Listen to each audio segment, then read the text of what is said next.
ما ته یې دغه یوه کیسه ونه کړه، جانان د بیا راتلو واده ونه کړه، او په شړک باران ورېدو بیا هم لاړو، ناځوانه یار را سره شپه ونه کړه، له ما غیبت په هر مجلس کې کوي،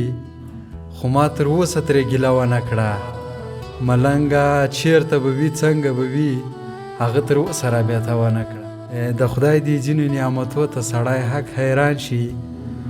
دغه د ګل غوندې مخو ته سړی حق حیران شي، یو خو جانان رانه خفه د لږ څه نورې کیسې، بل خوا د کور مشکلاتو ته سړی حق حیران شي، مخامخ جار قربان کوي له شا خبرې هی هی، مګر د ځینو عادتو ته سړی حق حیران شي، چې ضرورت یې نه وي والله که څوک زنګ راکوي، بس دا د ځینو رابطو ته سړی حق حیران شي. تا هر غزل کې له جانان څخه ګیلې کړي دي، ملنګه ستا دغه شعرو ته سړی حق حیران شي.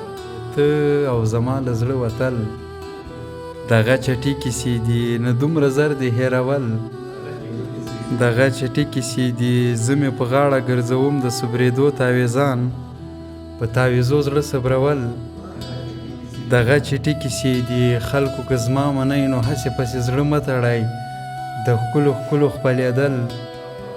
دغه چټي کیسې دي، د تسلي خو مې بل څوک نشته خوږه لالیه، بغیر له تا ژوند تېرول، دغه چټي کیسې دي، له کبرجنو سره کبر په ثواب کې راځي، سوال او زارۍ یار ته کول، دغه چټي کیسې دي، ته وفادار اوسه ملنګ دې نو تر مرګه یار دی، بیا زما او ستا جلا کېدل، دغه چټي کیسې دي. مننه.